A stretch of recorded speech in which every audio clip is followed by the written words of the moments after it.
Pada tanggal 19 Oktober tahun 1987, terjadi salah satu tragedi paling mengerikan dalam sejarah perkeretaapian Indonesia. Peristiwa yang dikenal sebagai tragedi Bintaro ini merenggut lebih dari 150 nyawa dan meninggalkan ratusan lainnya terluka parah.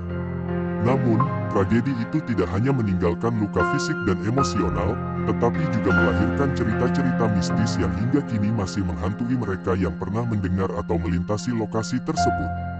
Tragedi itu terjadi ketika dua kereta api, K225 dari Rangkas Bitung menuju Jakarta, dan K220 dari Tanah Abang menuju Merak, bertabrakan secara frontal di jalur yang sama. Kedua kereta yang melaju dengan kecepatan tinggi tak sempat menghindar, menyebabkan tabrakan dahsyat yang meremukkan gerbong-gerbong dan menewaskan banyak penumpang di tempat. Kesalahan komunikasi dan kegagalan sistem pengaturan menjadi penyebab utama dari tragedi ini. Setelah tragedi tersebut, muncul berbagai kisah mistis yang menambah kengerian tempat itu. Warga sekitar dan mereka yang sering melintasi area tersebut pada malam hari mengaku melihat penampakan yang membuat bulu kuduk merinding. Di antara cerita yang paling sering terdengar adalah penampakan sosok-sosok korban kecelakaan yang berjalan di sekitar rel. Mereka terlihat penuh luka, berlumuran darah, bahkan ada yang tanpa kepala. Penampakan ini sering terjadi di malam hari, terutama saat suasana sepi. Tidak hanya penampakan, suara-suara misterius seperti jeritan, tangisan, atau suara kereta yang seolah-olah akan datang, juga sering terdengar.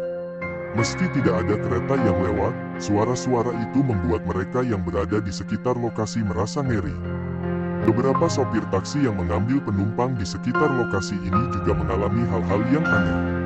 Penumpang tersebut biasanya seorang wanita berpakaian putih atau pria yang tampak kebingungan.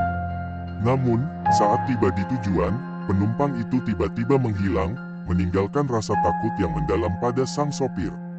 Menurut kepercayaan setempat, banyak korban yang meninggal dengan cara tragis dan mendadak, sehingga arwah mereka diyakini belum tenang. Beberapa orang percaya, arwah-arwah ini masih berkeliaran di tempat kejadian, mencari pertolongan atau menunggu untuk diantarkan ke alam baka dengan layak. Hingga kini, lokasi bekas tragedi Bintaro telah berubah seiring dengan waktu dan pembangunan. Namun, cerita-cerita mistisnya tetap hidup di benak banyak orang. Apakah ini sekadar urban legend, ataukah arwah-arwah itu benar-benar masih ada di sana? Hanya waktu yang bisa menjawab. Terima kasih telah menonton. Jika kamu suka video ini, jangan lupa untuk like dan subscribe untuk cerita-cerita seram lainnya. Sampai jumpa di video berikutnya.